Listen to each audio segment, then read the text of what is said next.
हे tension mention घेतलं नाही पाहिजे. अलीकडे टेन्शन नावाचा रोग आलाय, खूप भयानक रोग आहे महाराज. जो बघल तो टेन्शन मध्ये.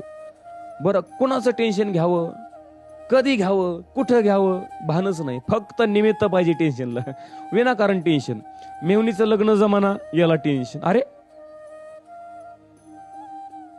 बरं, इकडून तिकडून त्या बिचारीचं लग्न झालं, तिला लेकरू बाळ व्हाय नाही, याला टेन्शन. अरे मरतो का तू? काय करायचंय काय तुला? बघन ना ज्याची ते, तुला काय करायचं? टेन्शन. बरं, कुठं घ्यावं याचं भान नाही. परवा दिवशी एक माणूस बाथरूम मध्ये गेला, आतून कडी लावली मेला, दरवाजा फोडून बाहेर काढला.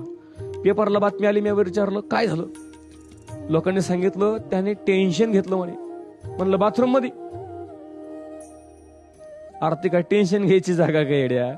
अरे फ्रेश व्हायच्या जागेमध्ये तू टेन्शन घेतो म्हणजे तू माणूस आहे का? टेन्शन घ्यायचं नाही, फ्रेश बसायचं आणि हसायचं.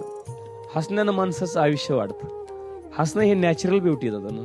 महिला मंडळ, तुम्ही किती चांगला मेकअप करा, तुम्ही कॅमेरामॅनला म्हणा फोटो काढ, कॅमेरामॅनला काय म्हणतो? स्माईल म्हणतो का नाही? का बरं तुम्ही मेकअप थापला नाही का चेहऱ्यावर? मेकअप थापलाय ना, तरी सुद्धा हसा का?